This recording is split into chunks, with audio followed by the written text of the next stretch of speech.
Assalamualaikum warahmatullahi wabarakatuh.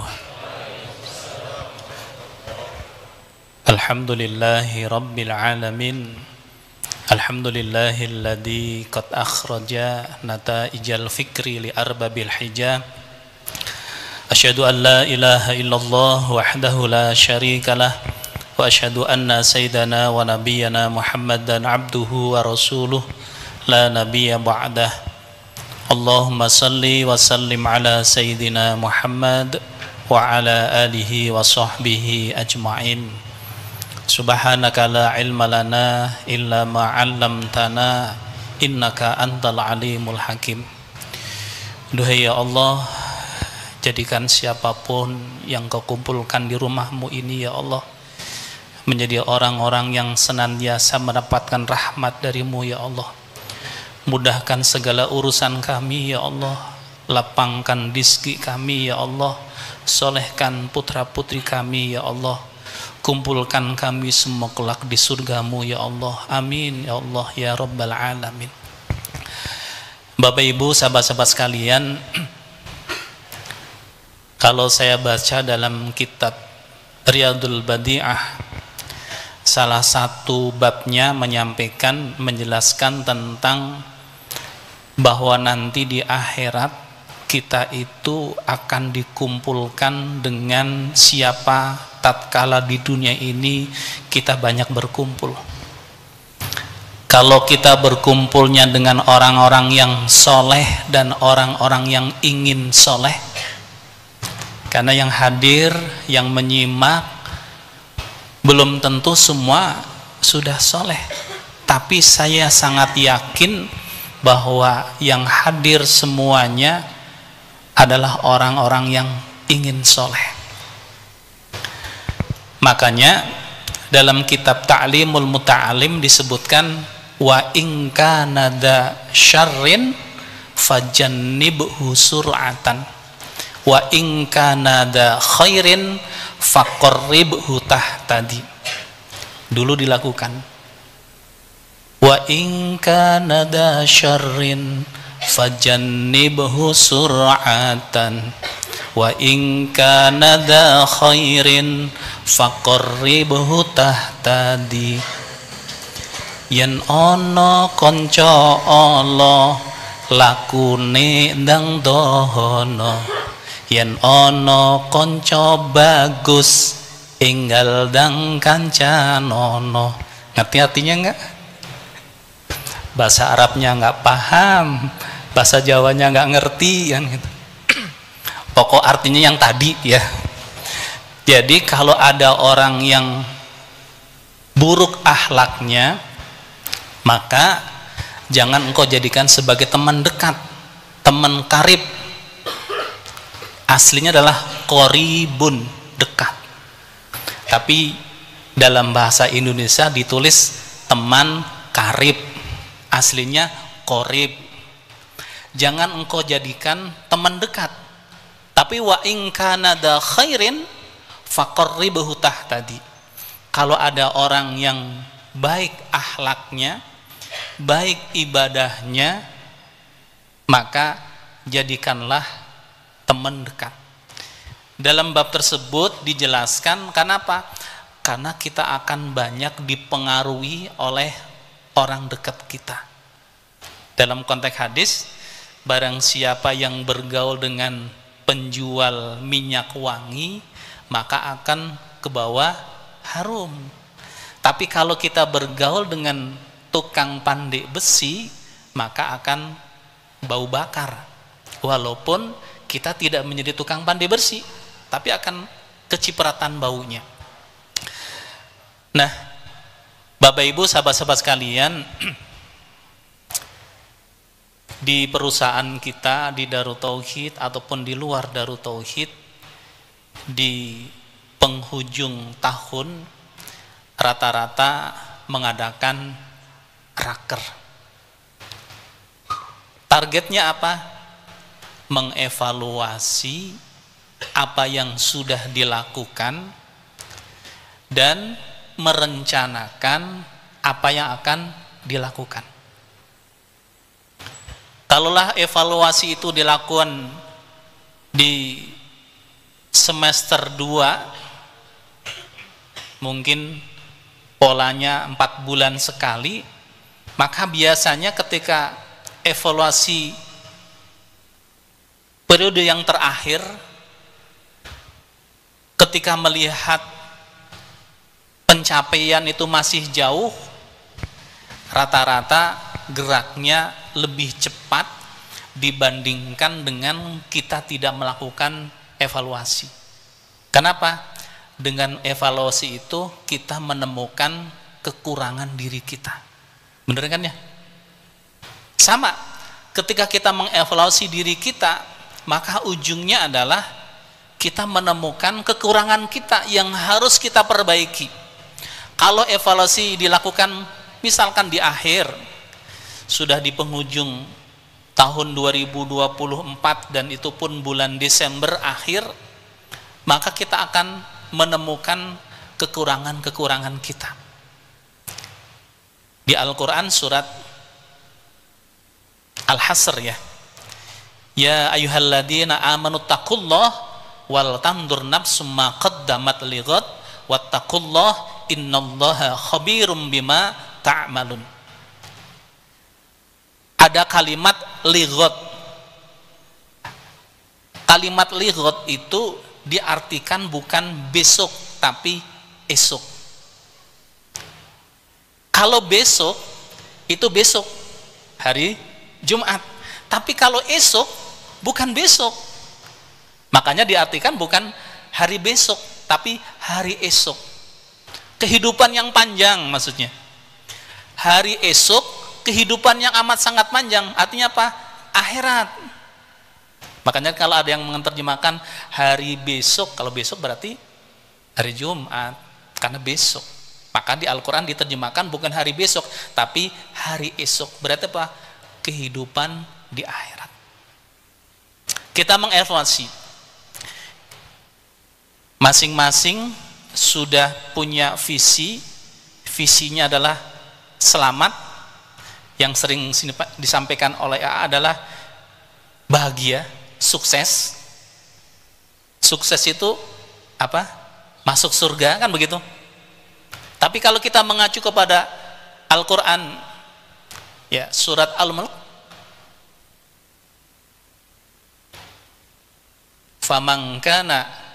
surat apa itu? Faman kana yarju liqa'a rabbih falyamal 'amalan sholihan wala yusyrik bi'ibadati rabbih ahada. Bener kan? Surat Al-Mulk ayat 110, surat terakhir. Visinya di sana disebutkan yarju liqa'a rabbih, berjumpa dengan Allah. Misinya adalah falyamal 'amalan sholihan, isi dengan amal soleh. Hati-hati rambu-rambunya, wala yusyrik bi'ibadati rabbih ahada, jangan menyekutukan Allah. Kenapa? Karena walaupun amalannya banyak, ingin berjumpa dengan Allah, falyamal amalan solihan, amalannya banyak, tapi rambu-rambu yang terakhir tidak dihiraukan, yaitu wala yusyrik billah, tidak menyekutukan Allah. Memang amalannya banyak, tapi menyekutukan Allah, amalan yang banyak itu terhapus dengan yusyrik billah, menyekutukan Allah Subhanahu wa taala. Maka dalam ayat tersebut ada kalimat, kalau kita ingin berjumpa dengan Allah, ingin masuk surga, maka jalannya adalah amal soleh. Dan amal soleh itu harus dijaga dengan apa? Dengan jangan menyekutukan Allah Subhanahu wa ta'ala. Visinya masuk surga, sukses masuk surga. Nah, dalam Al-Quran Allah sudah menjelaskan tentang surga yang ditawarkan kepada kita. Ada berapa surga itu? 7 atau 8? 8 atau 9? Jangan milih yang terakhir ya. Ada 8 surga. Jadi surga yang disiapkan oleh Allah untuk kita itu ada 8 surga. Dari masing-masing 8 surga tersebut ya ditawarkan oleh kita masing-masing. Surga yang pertama tingkat tertinggi adalah surga Jannatul Firdaus. Siapa penghuninya? Al-Quran menyebutkan di surat Al-Mu'minun ayat 1 sampai 11. Qad aflahal mu'minun. Qad itu dalam bahasa Arab namanya harfu tahqiqin. Huruf yang digunakan untuk menetapkan sesuatu yang sifatnya pasti, tidak mungkin tidak, itu tahqiq. Memastikan pasti. Kan kalau pastinya manusia kan belum tentu. Tapi kalau kepastian yang ditetapkan oleh Allah, apalagi di dalam Al-Quran, itu tidak bisa tidak. Begitu. Qad aflahal mu'minun. Kemudian setelah qad ada aflaha. Aflaha itu dalam ilmu nahwu namanya af'alu tafdil, sesuatu yang lebih. Makanya kan Jannatul Firdaus nomor 1. Kenapa? Berarti orang mukmin yang lebih, orang mukmin yang istimewa. Maka menggunakan kalimat aflaha, sungguh amat sangat beruntung, karena taukid. Siapa orang mukmin yang beruntung? 1, alladzina hum fi sholatihim khoshi'un. Berarti ini kalau visi kita sukses masuk surga, saya ingin mengejar surganya, surga Firdaus. Berarti yang terus kita perhatikan ini ciri-ciri penghuni surga Firdaus yang Allah sebutkan dalam Al-Quran surat Al-Mu'minun ayat 1 sampai 11. Apa itu? Aflahal mu'min alladzina fi sholatihim khashi'un. Orang yang sholatnya khusyuk. Artinya apa? Ketika mengerjakan sholat itu khusyuk, karena menggunakan huruf fi. Berbeda menggunakan huruf an. Fawailul lil musallin alladzina hum an sholatihim sahun. Menggunakan huruf an. Artinya apa?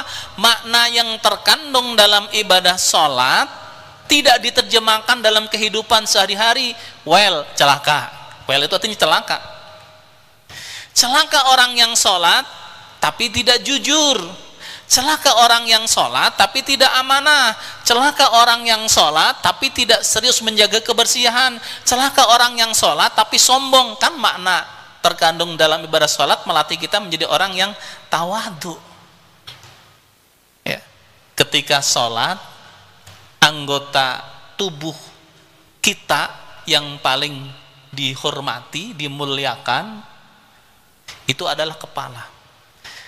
Coba bayangkan ketika sholat, siapapun kepalanya sejajar dengan orang lain. Di militer, jenderal pun sama. Ketika sholat tidak mungkin kemudian pakai kursi, sujudnya di kursi, kenapa kepalanya tidak mau sejajar dengan kaki orang lain? Tidak, sama. Ya. Kenapa? Di hadapan Allah semua manusia sama. Inna akramakum indallahi atqakum. Orang yang paling mulia di sisi Allah adalah orang yang paling bertakwa. Nah, salatnya khusyuk itu menggunakan an. Makanya kan makna yang terkandung dalam ibadah salat diterjemahkan dalam kehidupan sehari-hari, maka menggunakan huruf an. Tapi kalau janji Allah menggunakan huruf fi. Kenapa? Karena kemampuan manusia masing-masing berbeda. Kalau meninggalkan larangan Allah bersifat apa? Pasti. Qat'iyyu dilalatihi. Sifatnya pasti. Tapi kalau menjalankan perintah Allah, manistata'tum, sesuai dengan kemampuan kita. Itu bedanya kan begitu. Well, diancam. Kenapa? Itu larangan Allah, berarti sifatnya pasti. Tidak boleh tapi saya belum bisa, masih tidak boleh. Kenapa? Itu sifatnya pasti. Tapi kalau menggunakan huruf fi, maka kemampuan orang antara orang yang satu dengan orang yang lainnya itu berbeda. Makanya Imam Ghazali menyampaikan ciri-ciri orang yang khusyuk dalam sholat itu bertingkat. Tingkat yang pertama adalah orang yang sholat rukun dan syaratnya terpenuhi, maka dia sudah termasuk orang yang khusyuk dalam sholatnya. Tingkat pertama berarti tingkat playgroup. Tingkatan kedua adalah orang yang sholat rukun dan syaratnya dipenuhi, ketika takbiratul ihram ingat kepada Allah. Khusyuk tingkat kedua. Khusyuk tingkat ketiga, rukun dan syaratnya dipenuhi, ketika takbiratul ihram ingat kepada Allah, dan selama sholat lebih banyak ingat Allah daripada ingat dunia. Nah, kita sudah bisa mengukur tingkat kehusuan kita masing-masing. Nggak usah disebut tingkat berapa, nggak usah kan, itu cukup untuk diri kita sendiri. Ya, satu apa? Rukun dan syaratnya terpenuhi. Yang kedua, rukun syarat terpenuhi, saat takbiratul ihram ingat Allah. Maka ketika takbiratul ihram itu bimati, dipanjangkan, bukan Allahu Akbar. Allahu Akbar itu supaya apa? Menuntun pikiran kita saat takbiratul ihram, saat melafalkan Allahu Akbar, kita ingat kepada Allah. Maka bimaddi takbiratul ihrami. Kalau dalam fikih sunnah Fathul Qorib di sana disebutkan sunnahnya dipanjangkan, berbeda takbir intikal. Kalau takbir intikal itu Allahu Akbar, Allahu Akbar. Tapi kalau takbiratul ihram sunnahnya adalah bimaddi takbiratul ihram. Supaya apa? Ingat kepada Allah Subhanahu wa taala saat melafalkan Allahu Akbar. Kemudian yang ketiga, rukun dan syaratnya dipenuhi, saat takbiratul ingat kepada Allah, dan selama sholat lebih banyak ingat kepada Allah.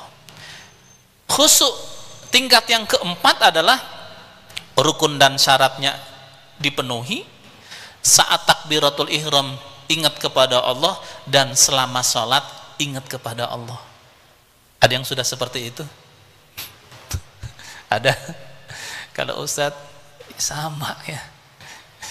Jadi kadang-kadang mohon maaf kalau pas sebelum sholat mic-nya itu kurang pas, itu juga mengganggu ya ternyata gitu. Apalagi kalau kadang-kadang grek itu ternyata yang terganggu bukan hanya imam tapi juga jamaah kan begitu. Maka mic, sound itu menjadi bagian sarana untuk meningkatkan kekhusyuan sholat berjamaah kita. Kadang-kadang tidak menjadi perhatian di beberapa tempat ya, padahal itu penunjang. Dan tingkatan tertinggi adalah rukun dan syaratnya dipenuhi, dari mulai takbiratul ihram sampai salam ingat kepada Allah, ditambah dengan makna yang terkandung dalam ibadah sholat diterjemahkan dalam kehidupan sehari-hari. Ini paspor untuk mendapatkan surga Firdaus. Yang pertama apa? Walladzina hum an salatihim khashi'un. Walladzina hum fi salatihim. Kalau an, fawailul lil musallin alladzina hum an salatihim. Ini menggunakan huruf fi. Yang kedua, ini kalau kita berbicara tentang visi tadi, saya ingin dapat kapling surga Firdaus.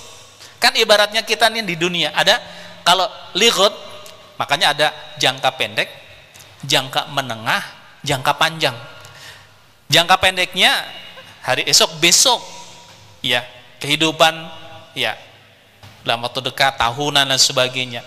Jangka menengah di dunia, dan jangka panjang adalah di akhirat ya, visi kita jangka panjang. Seperti dulu tahun 90 saya sudah jadi mahasiswa. kuliah di dulu IAIN ya, sekarang UIN.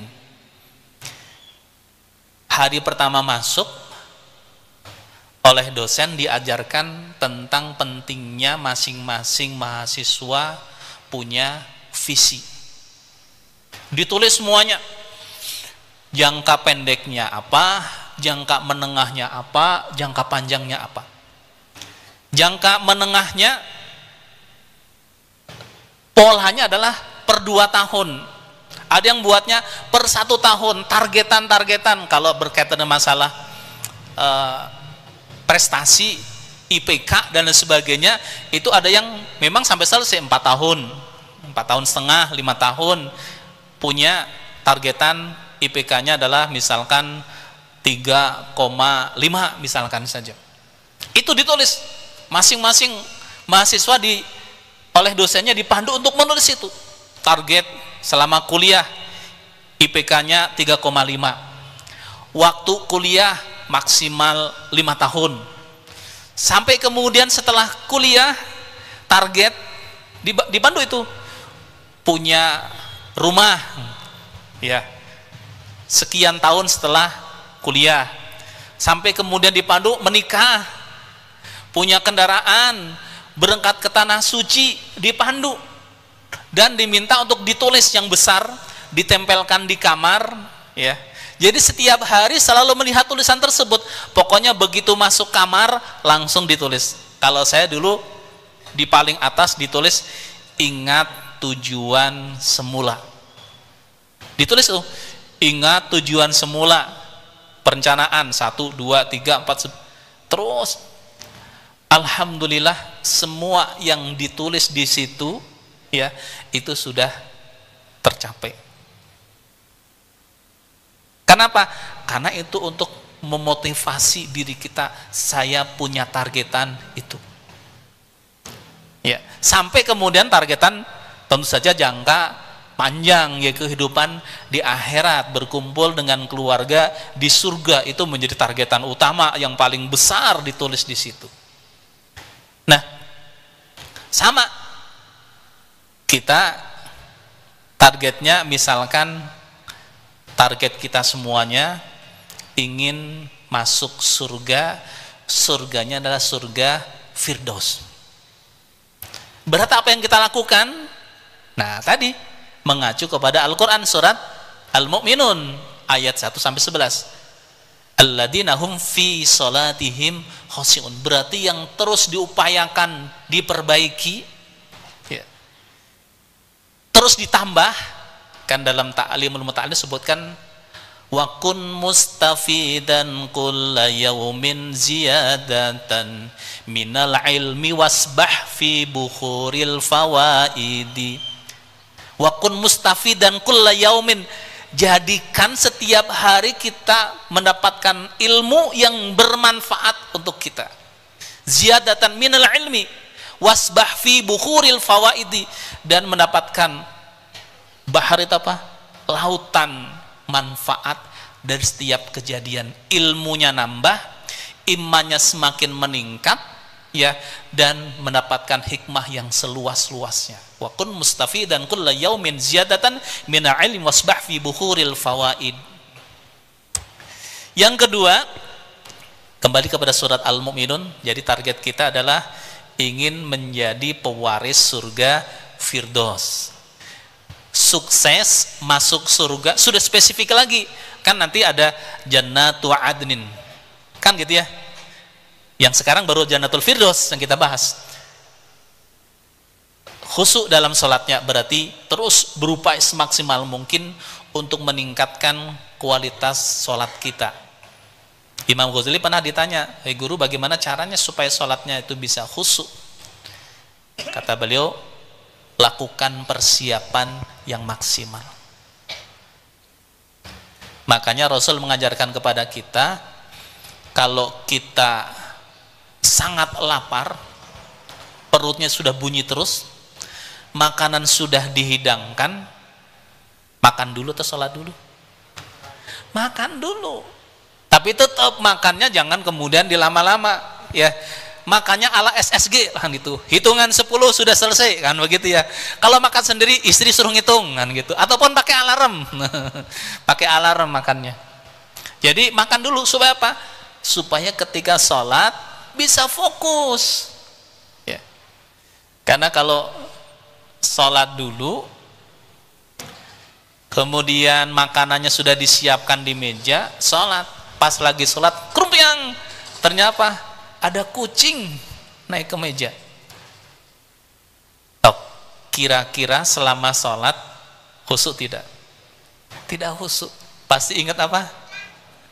Makanan. Aduh, itu lele satu-satunya dimakan sama kucing. Kucing pinter ya, karena selama ini kalau majikannya itu makan dagingnya ditinggalkan kepalanya, sekarang dibalik, kucing makan dagingnya, kepalanya ditinggalkan untuk majikannya, kan begitu. Nah, makan dulu boleh. Kalau kita ngantuk sekali dan besar kemungkinan kalau kita paksaan sholatnya itu bisa sambil tidur, maka boleh tidur terlebih dahulu baru sholat. Itu yang disebut dengan tidur khalilullah. Kata orang Indonesia, tidur kailulah. Itu dari khalilullah. Memang bahasa Arab banyak yang rusak dibawa ke Indonesia ya. Khalilullah jadi kailulah kan gitu. Sahabat qorib jadi karib kan gitu. Tapi kita lebih paham kailulah daripada khalilullah. Padahal tidur khalilullah adalah tidur para kekasih Allah. Supaya apa? Sholatnya bisa khusyuk. Bagaimana caranya? Tidurnya miring ya. Lambungnya begini, kemudian tangannya disimpan di sini. Ini pasti kalau kita tidur posisinya seperti ini tidak akan kuat lama. 10 menit itu pasti sudah bangun. Kenapa? Semutan. Ini semutan tangannya karena ketindihan kan begitu. Tapi kalau tidurnya itu biasa, pakai bantal, pakai selimut, ya sudah bangun-bangun sudah waktu sholat sudah habis kan gitu. Jadi tidur khalilullah seperti itu. Yang kedua, walladzina hum 'anil laghwi mu'ridun. Kita evaluasi. Karena target kita adalah surga firdaus. Untuk mendapatkan surga firdaus, yang pertama tadi jaga sholat, perhatikan sholat tadi, sholatnya khusyuk ya. Yang kedua adalah walladzina hum 'anil laghwi mu'ridun. Orang yang menjauhkan diri dari perkataan dan perbuatan yang sia-sia. Nonton sepak bola sia-sia ataupun tidak? Tergantung ya. Saya termasuk yang kurang minat nonton sepak bola walaupun di depan rumah saya abadadan gitu ya.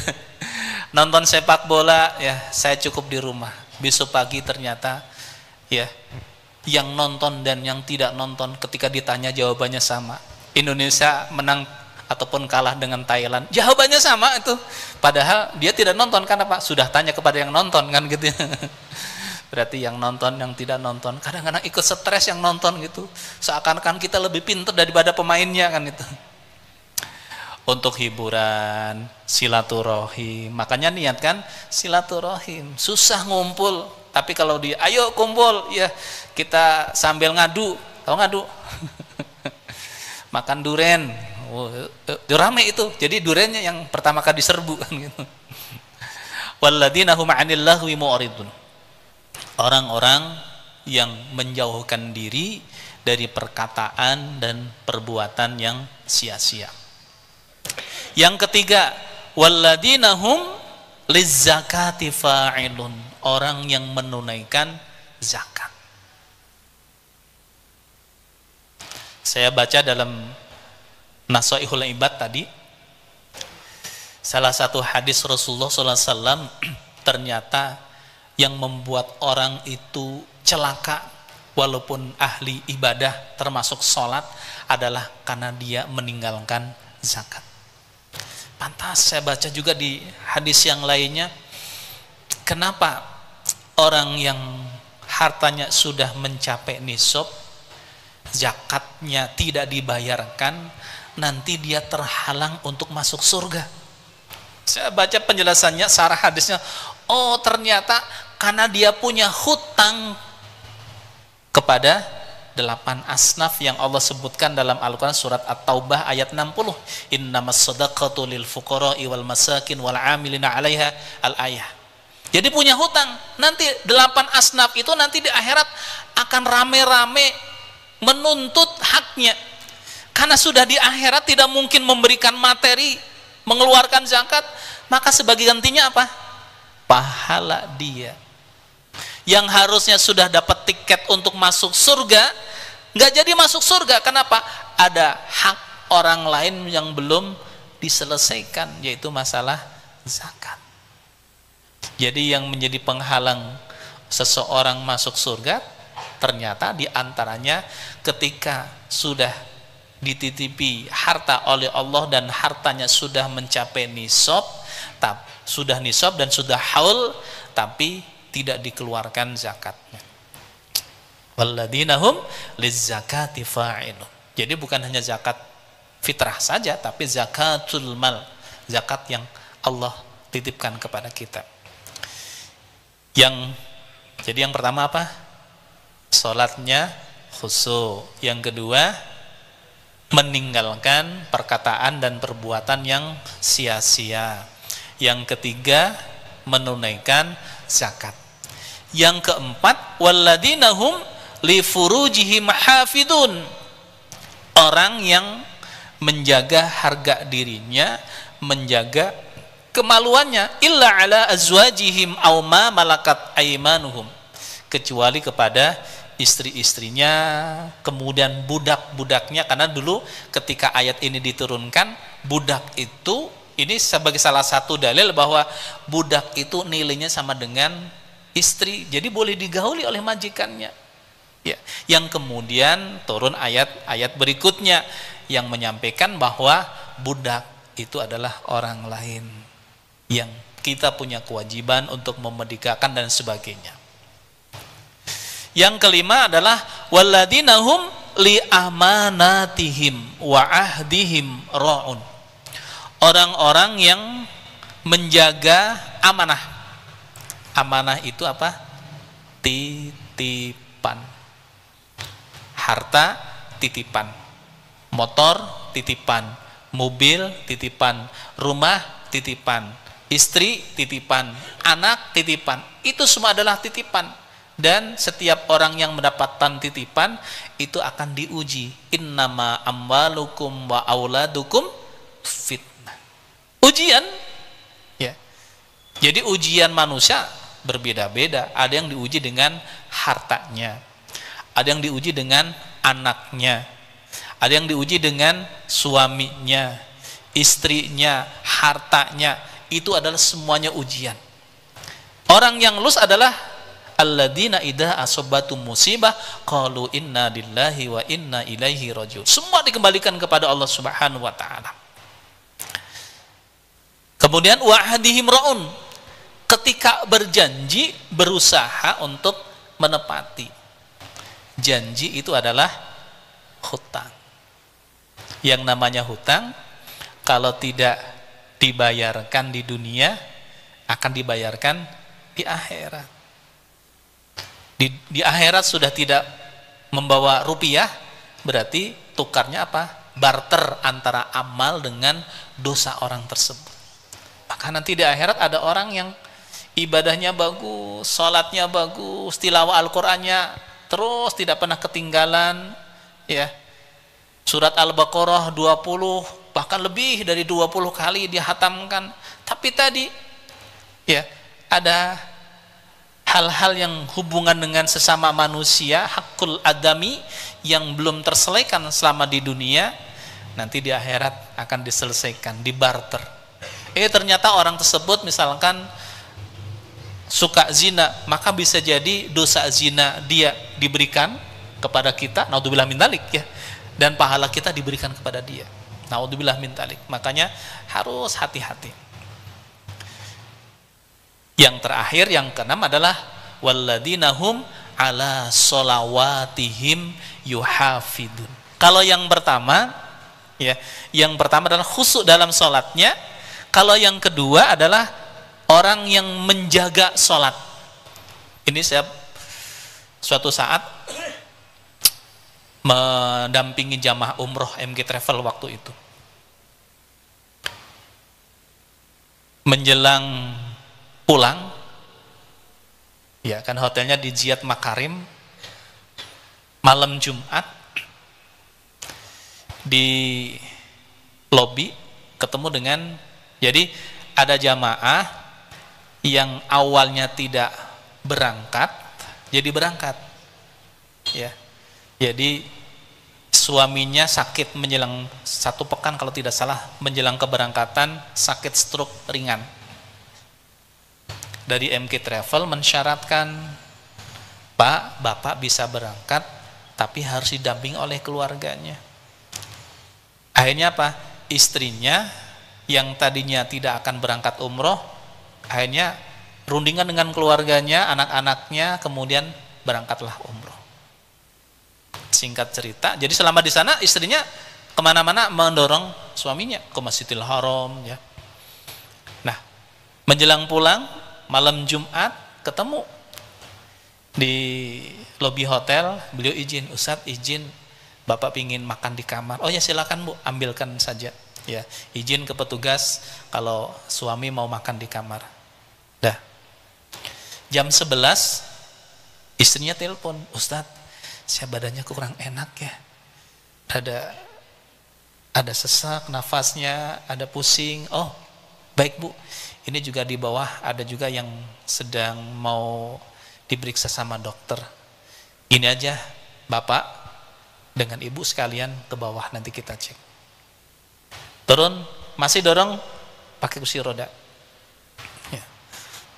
Kemudian duduk, beliau duduk di kursi, suaminya di kursi roda.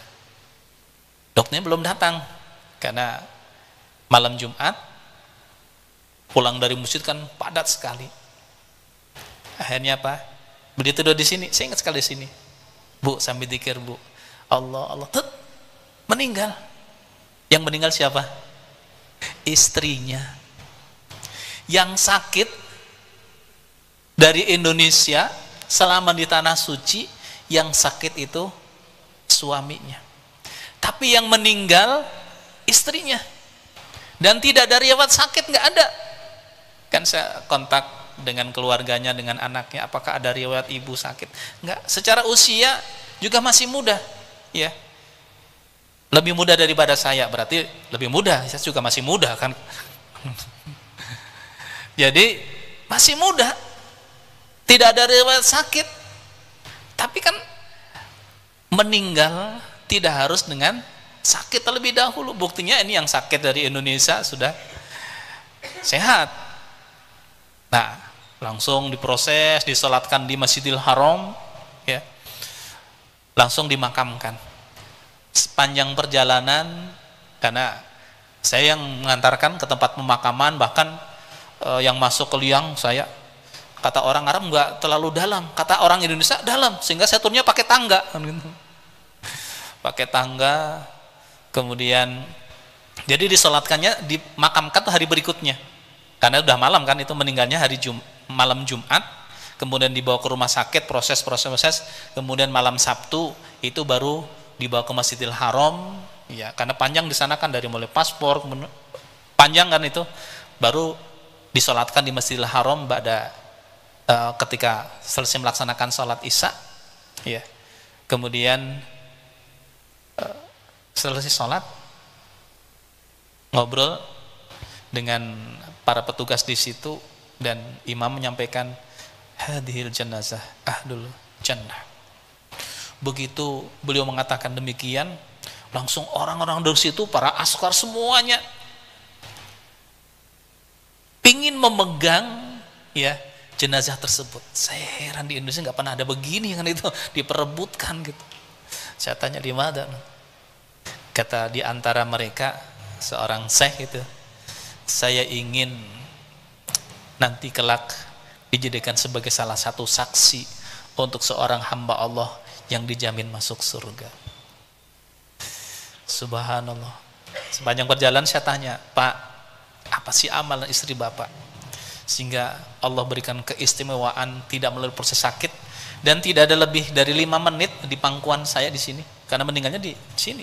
Karena tidak ada bantal kan, ini aja supaya tingginya agak. Kata beliau, istri saya itu setiap perjalanan kemanapun selalu yang ditanyakan adalah waktu sholat. Tidak pernah sekalipun dalam perjalanan beliau tuh sholatnya itu di jamak takhir, selalu mengambil jamak takdim ataupun diawalkan. Ya. Jadi kalau misalkan 15 menit sebelum waktu sholat, beliau sudah minta berhenti. Kalau berhentinya susah, mendingan berhenti sebelum 15 menit. Selalu menunggu waktu sholat. Makanya di Darut Tauhid, ya sampai hari ini ada informasi yang disampaikan 15 menit waktu sholat kurang 15 menit. Tapi tetap aja datangnya terlambat kan itu. Nah, ternyata salah satu amalannya, amalan yang lain banyak karena sepanjang perjalanan dari Masjidil Haram sampai tempat pemakaman di Mina, di sana itu cukup jauh dan malam hari, bayang masuk dalam, tadinya berdua dengan orang Arab. Pas saya sudah turun ternyata apa? Orang Arabnya naik, saya sendirian di bawah, gelap kan gitu. Alhamdulillah jenazahnya diam saja. Coba kalau bangun, siapa kamu? Subhanallah. Tapi ingat terus, ya keluarganya mungkin di awal tetap sama sedih. Tapi ketika dijelaskan, oh subhanallah ini termasuk orang yang diistimewakan oleh Allah, ya diundang oleh Allah spesial, yang tadinya tidak ada rencana, ingin pasti ingin, tapi karena anggarannya terbatas sehingga prioritas untuk suami. Tapi ternyata subhanallah Allah menakdirkan lain. Beliau diundang ke sana untuk meninggal di tanah suci dan dimakamkan juga di tanah suci. Subhanallah. Nah itulah salat. Walladzina hum ala sholawatihim yuhafidun. Makanya Rasul juga menegaskan awwaluma yuhasabu bihil 'abdu yaumal qiyamah as-shalah. Amalan yang pertama kali akan ditanya oleh Allah nanti pada hari kiamat adalah salat kita. Alhamdulillah Bapak Ibu yang baik, mudah-mudahan ini baru satu ya, masih 7 lagi. Nah, silakan nanti di sana ada misalkan surga Aden, di sana ada siapa calon penghuninya. Jannatun Naim, Jannatul Ma'wa, di situ siapa penghuninya. Tinggal kita dari mulai sekarang sudah bisa memilih. Kalau saya ingin mendapatkan surga tertinggi, Jannatul Firdaus, berarti paling tidak 6 hal inilah yang menjadi targetan saya. Harus terus menerus saya perbaiki, kualitasnya ditingkatkan, sholatnya kualitas ditingkatkan, dan lain sebagainya. Maka mudah-mudahan inilah yang menjadi wasilah kita menjadi orang-orang yang sukses. Ciri orang yang sukses adalah masuk surga dan berjumpa dengan Allah Subhanahu wa taala. Amin Allahumma amin. Kita berdoa dahulu, kita doakan guru-guru kita, wabil khusus guru kita Agim yang sedang dakwah di Aceh. Mudah-mudahan beliau senantiasa dibimbing oleh Allah, diberikan kesehatan lahir maupun batin oleh Allah Subhanahu wa taala, sehingga beliau diberikan kemampuan oleh Allah untuk menyampaikan ilmu, mengajak sebanyak-banyaknya hamba Allah untuk semakin dekat dengan Allah Subhanahu wa taala. Ala hadiniyah al-Fatihah. A'udzu billahi minasyaitonir rajim. Bismillahirrahmanirrahim. Alhamdulillahi rabbil alamin arrahmanir rahim maliki yaumiddin. Iyyaka na'budu wa iyyaka nasta'in. Ihdinas shiratal mustaqim. Shiratal ladzina an'amta 'alaihim. Allahumma shalli wa sallim ala habibina wa safiina wa dhuhrina sayyidina wa maulana Muhammad Sayyidil awalina wal akhirin wa salima radhiyallahu tabaraka wa ta'ala an kulli sahabati Sayyidina Rasulillahi ajma'in. Alhamdulillahi rabbil alamin, hamdan syakirin, hamdan na'imin, hamdan yuwafi ni'amahu wa yukafi'u majidah. Ya Rabbana lakal hamdu kama yanbaghi li jalali wajhikal karim wa 'azimi sultanik. Allahumma inna nas'aluka ridhaka wal jannah. Allahumma inna nas'aluka ridhaka wal jannah wa na'udzu bika min sakhatika wan nar. Allahumma iftah lana hikmataka wansur 'alaina rahmataka min khazaini bi rahmatika ya arhamar rahimin. Duhai ya Allah, ampuni dosa-dosa kami ya Allah. Dosa yang besar maupun dosa yang kecil, dosa yang kami sengaja maupun yang tidak kami sengaja, dosa yang nampak maupun yang tersembunyi. Ampuni seluruh dosa kami ya Allah. Tutupi aib-aib kami ya Allah. Hapus segala kesalahan kami ya Allah. Duhai ya Allah, ampuni pula dosa orang tua kami, baik yang masih hidup maupun yang sudah meninggalkan kami. Bagi orang tua kami yang masih hidup, ampuni dosa-dosanya ya Allah.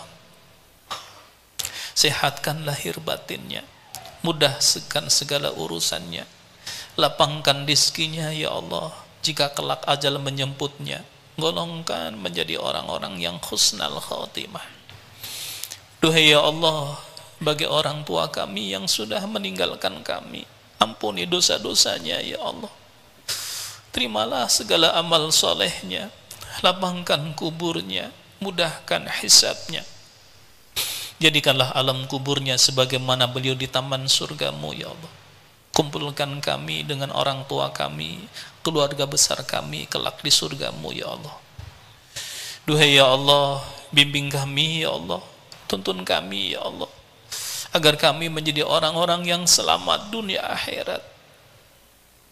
Duhai ya Allah, belum banyak amal ibadah yang kami lakukan selama ini, namun kami berharap kepadamu ya Allah, limpahkan rahmat, kasih sayangmu kepada kami ya Allah.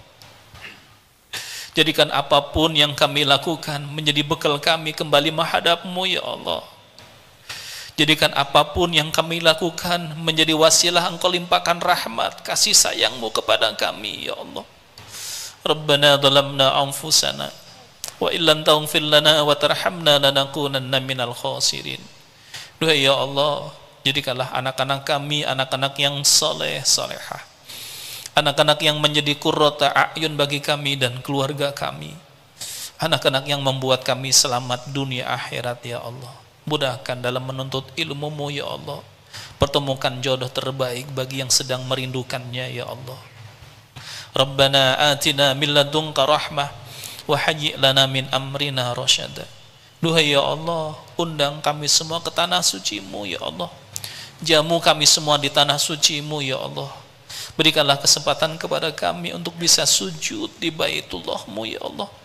Berikanlah kesempatan kepada kami untuk bisa ziarah ke makam kekasih-Mu, baginda Rasulullah sallallahu alaihi wasallam. Allahumma salli ala sayyidina Muhammadin salatan tuballighuna biha hajja baitikal haram wa ziyarata habibika Muhammadin sallallahu alaihi wasallam bil madinatil munawwarati fi sihatin wa afiyatin wa bulughil maram wa ala alihi wa sahbihi wa barik wa sallim. Allahumma inna nas'alukal huda wat tuqa wal afafa wal ghina.